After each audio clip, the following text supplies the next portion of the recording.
I'm at Old Town State Historic Park in San Diego, California, and this has truly been one of my all-time favorite places to visit. There's so many good restaurants, a lot of cool shops, and of course, because it's preserving the original site of San Diego where it once was a little more inland, there's a ton of history. And they do a really good job at interpreting that history, preserving it. They do have some buildings that are originally from the 1800s that they keep as museums, and the ones that aren't, that maybe have been turned into shops. They do a good job at, again, kind of preserving some of that history so visitors can experience it. But today I'm not here to just walk around and have a good meal.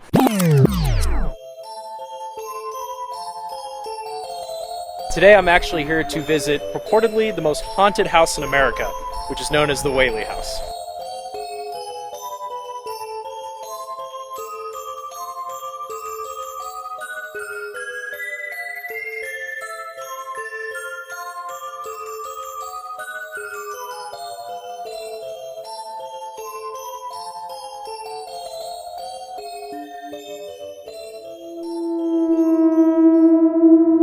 Alright, I'm standing here just behind the Whaley House waiting on my tour, and I thought I'd provide a little bit of history about the house, prior to going in and looking at it. So, the home was originally built in 1857 by businessman Thomas Whaley, and when it was built, it was by far the most elegant house in San Diego, and really anywhere in Southern California.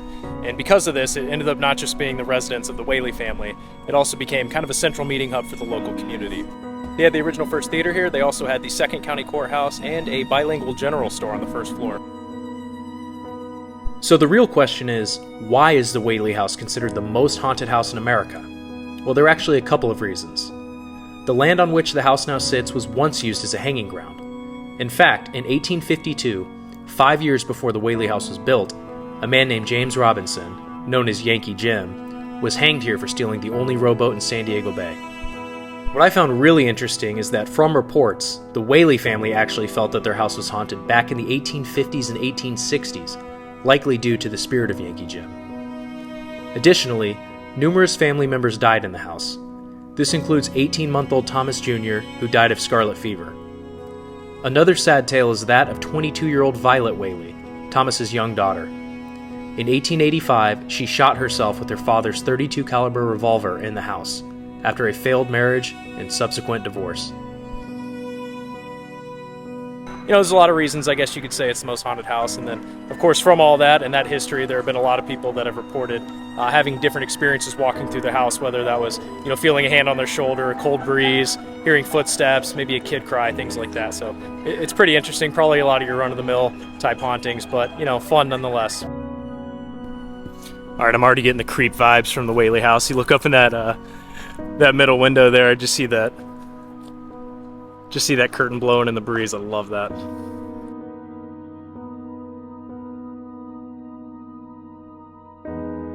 Alright, so as I mentioned, this was the Second County Courthouse, which is a room that we're in now that's kind of mocked up to look as it would have back then in the 1800s. And talking to the tour guide, he said a lot of this furniture, though it might not be original to, when it was a courthouse here at the Whaley House, it is original to that time period, and they believe was actually part of the Third County Courthouse. And when that shut down, they moved a lot of that furniture and stuff back here. So this is just beautiful. I love all the woodwork. And I was kind of admiring this light, which has been flickering, which is a little odd. But yeah, so after they do a little introduction, you're kind of free to walk around and explore the house yourself. So I'm looking forward to spending some time checking it out. And like I said, this was the county courthouse portion. And they also have some really cool pictures here on the wall. This is the Whaley House in 1890. Alright, from the courthouse, this next room is kind of the front foyer area, which is set up as it would have been when this was a general store. They got a lot of neat stuff on display here. You can see it's all kind of set up as it would have been as a mid-1800s general store would be.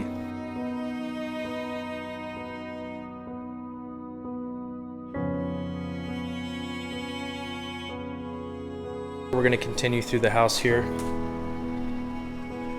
Man, they really have this lighting on point to make it maximum creepy, which I am very much appreciating. This is cool. This looks like the dining room of the Whaley House where they would have had their meals. And, it is elegant, and I guess in modern day standards it seems kind of small and country, but, back then in the 1850s, this was, all this was top of the line. This would have been considered amazing. So this room has a Whaley family legacy exhibit, which is pretty awesome. They have a lot of artifacts and things. It's like personally engraved flatware. It's actually really neat. I don't know if you can see that. It's Whaley carved into the handle. Some of their outfits and clothing, and then it has a lot of neat kind of history of the Whaley family, how it goes way back to, man, apparently from Plymouth, Massachusetts. Alexander Whaley there.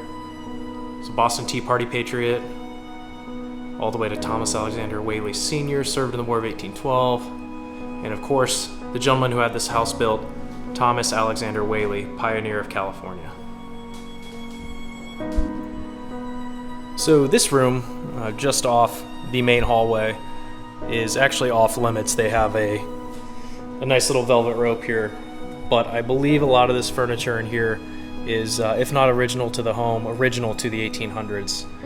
And this would have been essentially the front parlor just off the front door. And man, some of this architecture and the design in here are just absolutely beautiful. But again, man, they got those lights going.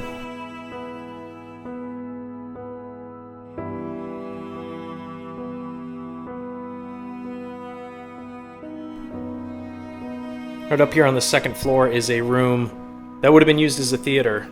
Now, it was only here for about 6 months, but it's kind of interesting to think that, in the upstairs of a family home, you would have a theater set up where, whether local or traveling performances could come here and people could take the night off and come enjoy a little bit of entertainment.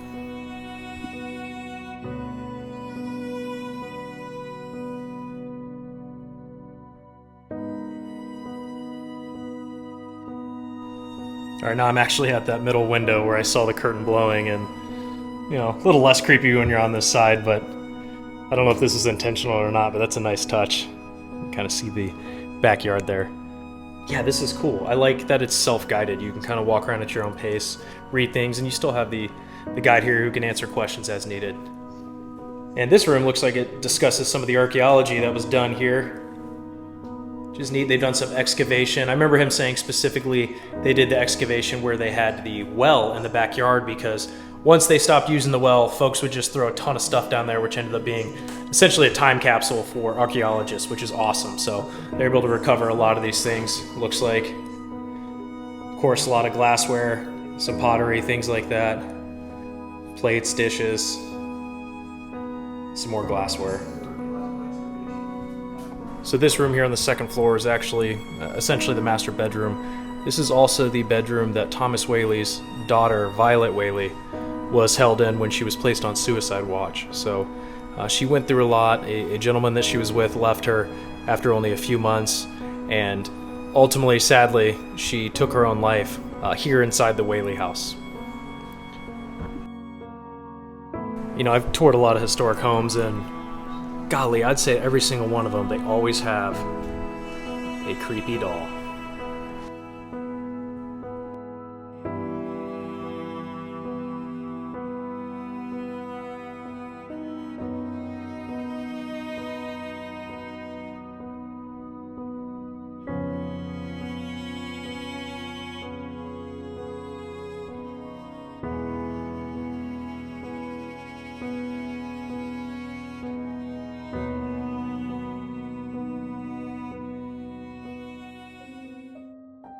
That was awesome. That was a really cool tour. I like how they had basically a tour guide with you at the beginning to give you most of the history, and then you were free to walk around on your own. So that was really enjoyable. I didn't feel anything weird off the bat, but I'm always interested to go back, look at my photos and videos. You never know. It's just kind of fun, and it's cool, and really the history of it's really neat. So I'm heading just down the street from the Whaley House, still here in Old Town, to see one of the oldest cemeteries here in San Diego. It's known as El Campo Santo Cemetery, and it was founded in 1849. And interestingly, this cemetery has a connection to the Whaley House and the haunting of it.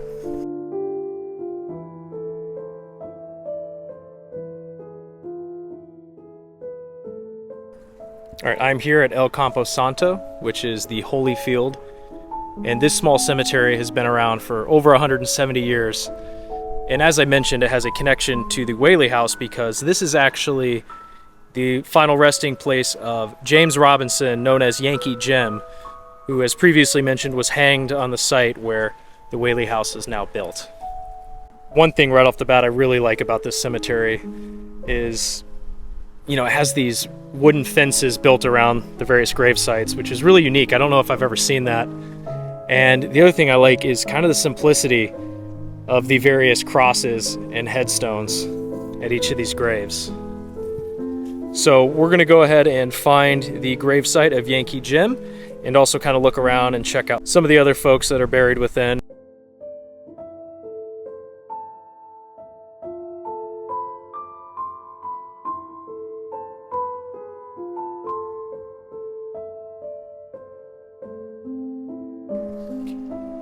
This one's interesting. This is the grave of Juan Maria Maron. It says that he was a ship's captain before coming to San Diego in the early 1820s, and he owned over 13,000 acres of land.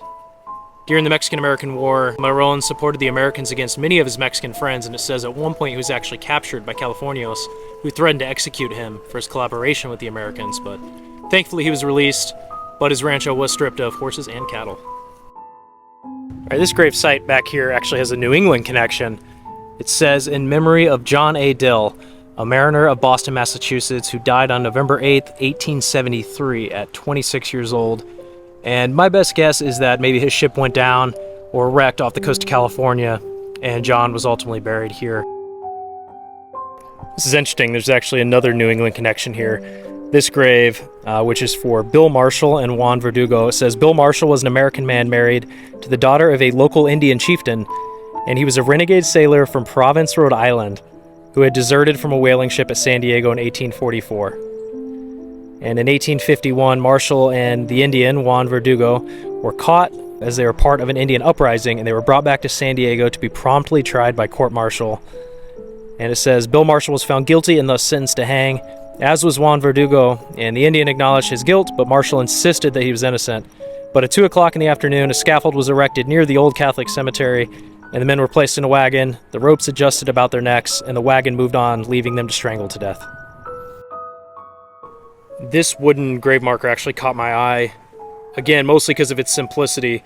It also does have a newer stone monument here. It's for Juan Maria Osuna, and Juan was actually born in California before 1800, so we're talking 1700s, and he was a soldier and a corporal of the San Diego Company, later a settler, and it says he was also a district elector in 1830, and he took part in the Revolution of 1831. So to think that Juan was actually born in the 18th century and was a very early pioneer and settler here in the San Diego area, and it looks like he actually contributed quite a bit.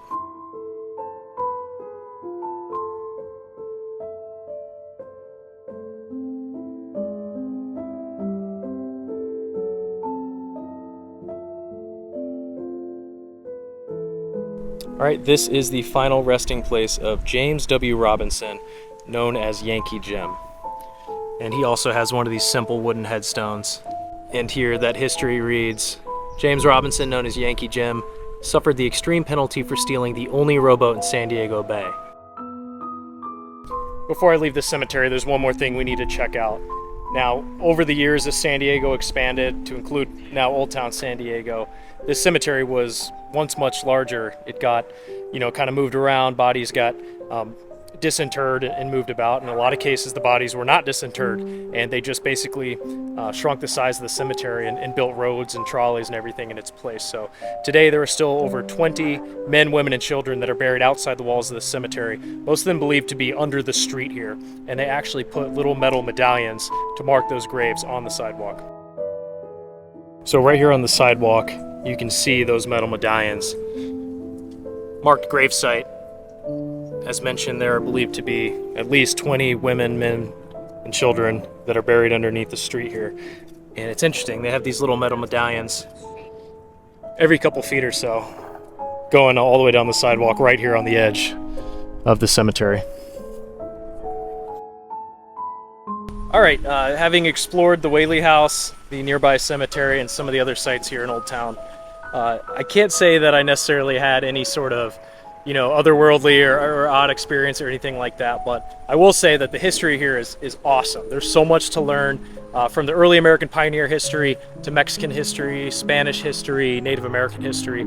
Southern California and San Diego in particular really just have so much going on for it. And if you haven't been able to visit this area and check out some of these sites, you know, you're really missing out.